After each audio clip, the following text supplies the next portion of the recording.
Assalamu alaikum. Your Royal Highness, Prince Abdullah, Your Highnesses, Your Excellencies, Dr. Tunsi, Secretary of our board. It truly is a momentous opportunity, occasion, and personally, just an amazing time to be at this meeting, at this juncture, right here in Riyadh. Victor Zhao, members of our National Academy, speakers from all over the world, under the leadership of our chairman, the Crown Prince, Hevolution was formed with a momentous task, but simply stated, we want to expand healthy lifespan for the benefit of all. This morning, you heard world experts talk about this global challenge, affects every human being in every city, in every town, in every country. This is the one thing amongst few to unite every human being in the world. We all age. We all want to age healthily and not just live as long as possible, but live independent, functional as long as possible. That unites us. The common thread amongst this, the enablers, are science, technology, business, the private sector, policy, health sector, and institutions. What makes this different is such a complex endeavor, and it's going to take, as you heard, a whole of society approach. It isn't any one sector or any one individual. This is bigger than any one of us and bigger than any one institution. But the prize is immeasurable in terms of its impact. We can impact 7, 8, 9, maybe 10 billion humans if we get this right. For the first time in history of mankind, there are more older people living on the planet than younger people under the age of 5. And it isn't just old people who want to change this future. It is young people who want to change this future because they want to improve the lives of their parents and they want to age healthily themselves. That is indisputable. The question for this afternoon is, so what do we do about it? What can we do?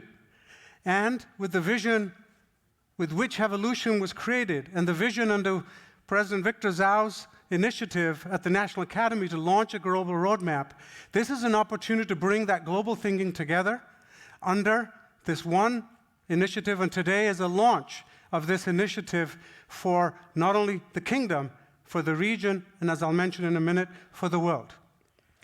Why? How do we connect all of this? Well, there's no question of the need. The question we ask ourselves is, what are the levers that it will take? We know we have to fund science, and we have to invest more in the science, not for profit, but to just move the field. And like any science, as science moves and progresses, it lifts everybody.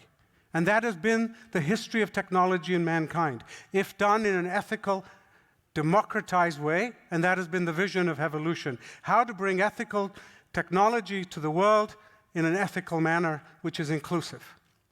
The second is it takes the private sector to pull that science and bring it to market with the right incentives, the right capabilities.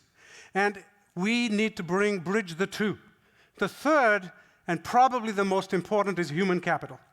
Without young, lively minds solving this problem, it won't get solved.